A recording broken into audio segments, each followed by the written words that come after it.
A single card gets used in Johannesburg, then Cape Town, then Durban, all inside 2 minutes. Nobody travels over 1,000 kilometers in 2 minutes. That's a velocity attack, and it's one of the clearest fraud signals you will ever get. The hard part isn't spotting it in tomorrow's report.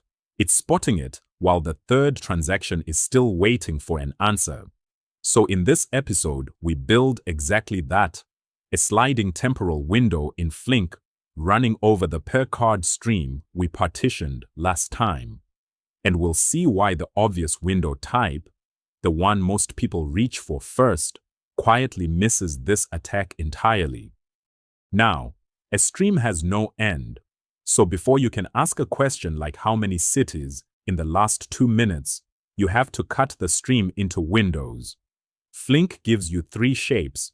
Tumbling windows are fixed size and never overlap, 0 to 2 minutes, then 2 to 4, and every event lands in exactly one of them.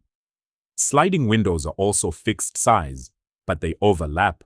You define them with 2 numbers, a size and a slide, a 2-minute window that moves forward every 30 seconds. Session windows have no fixed size at all.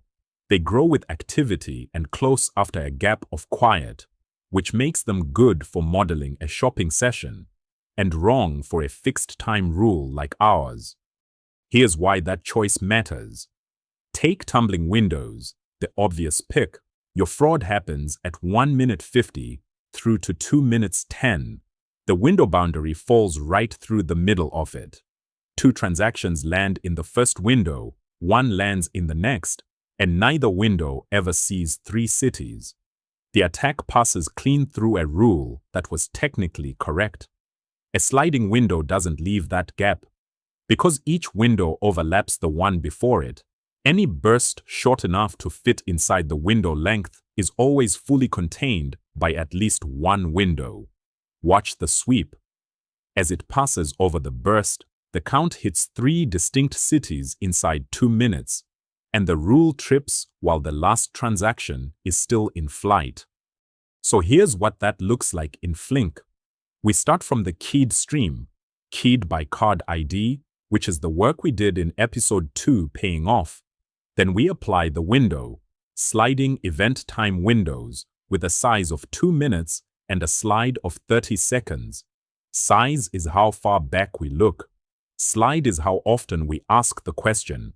Then we aggregate, counting the distinct cities that card appeared in, and we filter for 3 or more.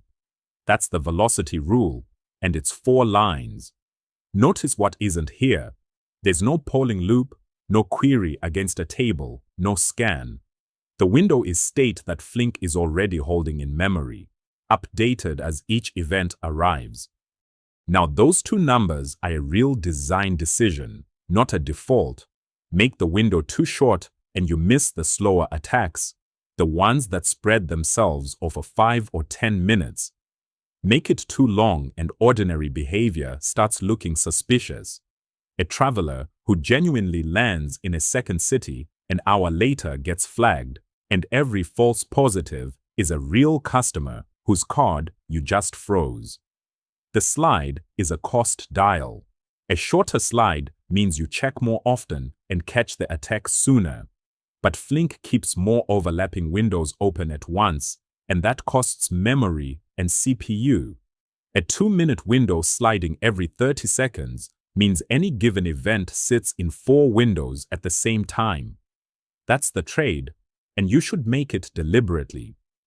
There's a gap in what we just built, though.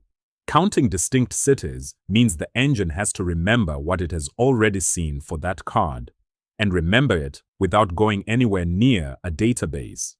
Next episode, keyed state, running aggregates, and what happens when events turn up late or out of order. See you there.